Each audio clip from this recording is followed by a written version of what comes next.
trial. O kaya ni dating Pangulong Rodrigo Duterte Nako. na humarap sa paglilitis ng International Criminal Court o ICC. Tatlong doble na tines si Digong. Ha? Ilang beses, mga kababayan, in-examine yan. Maraming beses. Kasi nung una, ayaw paniwalaan ng mga DDS na tanga. Kaya yung request nyo na tignan uli siya, eto na ang resulta. Ano resulta? Di nagmukha na naman kayong mga tanga. Ay, hindi pala. Tatanga-tanga talaga kayo! Di ba? Ha? Di ba? Yan yung mga kababayan ko. Oh. Kaya, yung bansag ko na triple B kayo, totoo. Di ba? Totoo. Ayan o, pinaniwalaan nyo ko. Wow, umiyak pa nga kayo eh. Di ba? Umiyak kayo. Sisihin nyo si Sara, si Pulong, si Basti, tsaka si Kitty.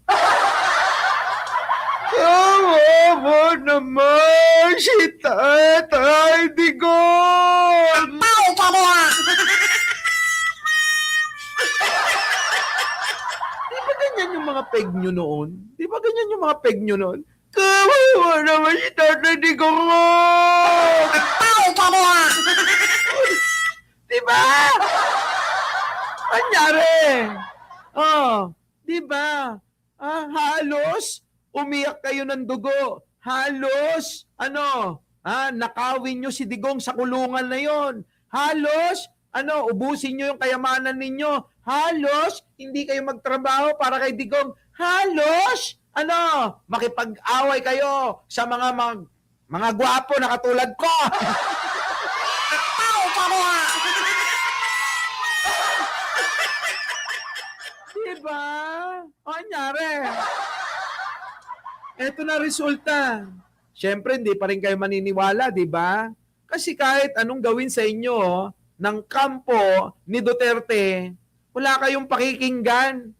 Maniwala kayo itong mga DDS na to, kahit Diyos pa ang magsabi na si Digong ay masamang tao na may salad demonyo, hindi maniniwala yung mga tangat bobo na yan. Tama ako, di ba? Kayong mga DDS na hindi nagla-like. Lahat ng mga hindi nagla-like dito, DDS ha. Di ba no? Kayo, di ba?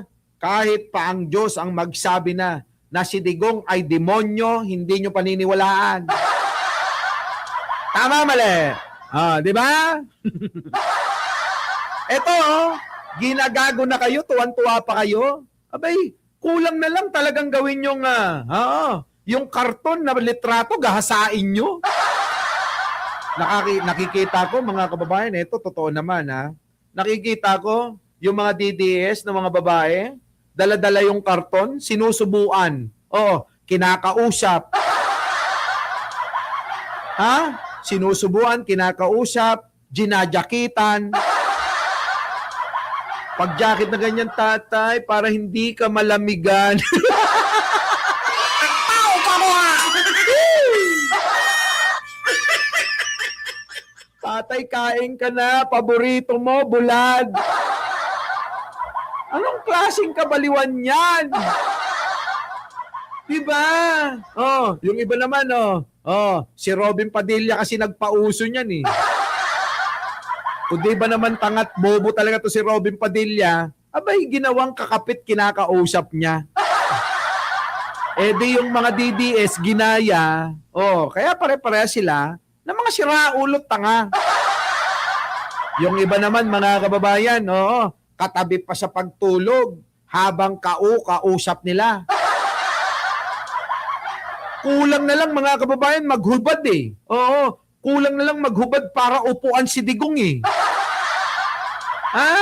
Ganon. Ganon ka ibang klase. Antindi ng mga topak sa ulo eh, no?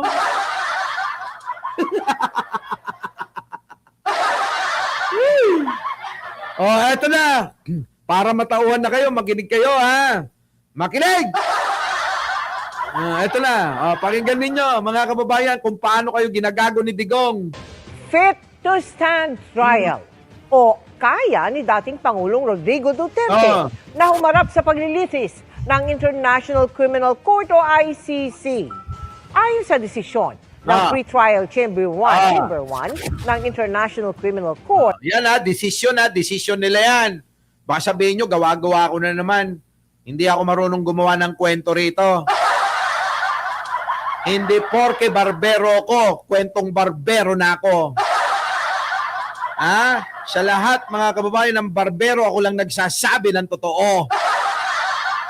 Kaya, dito kayo makinig. Bakit? Barbero yung vlogger nyo.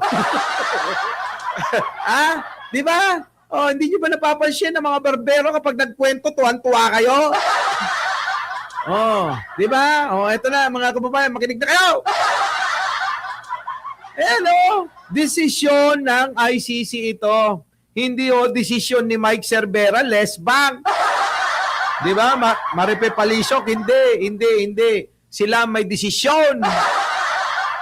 Di ba, mga kababayan ko? Pahingi ng cup. Pag nagkita tayo, bibigyan kita ng 5.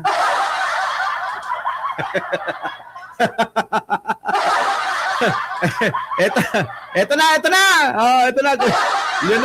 Leonora Brown, makinig na. kaya ni Duterte na lumahok sa mga proceeding para sa hinaharap niyang crimes against humanity, kaugnay ng Duterte drug war. Kita niyo mga kababayan ko, kaya pala ni Digong eh. Kayang-kaya ni Digong na humarap diyan siya, pagdinig, hearing sa ICC.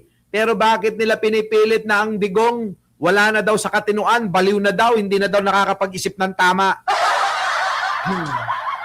Sabi pa ni Sara, mga kababayan, lagi na daw bumabagsak at nababagok ang ulo niya.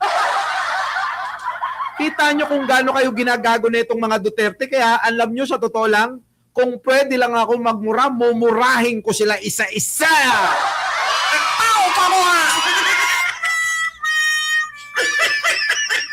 Di ba? Alam nyo, sa totoo lang, kayo mga DDS, magpasalamat kayo sa katulad namin. Bakit? Kasi pinagtatanggol namin kayo. Siya ginagawa sa inyo ni Duterte. Niloloko na kayo, tuwang-tuwa pa kayo.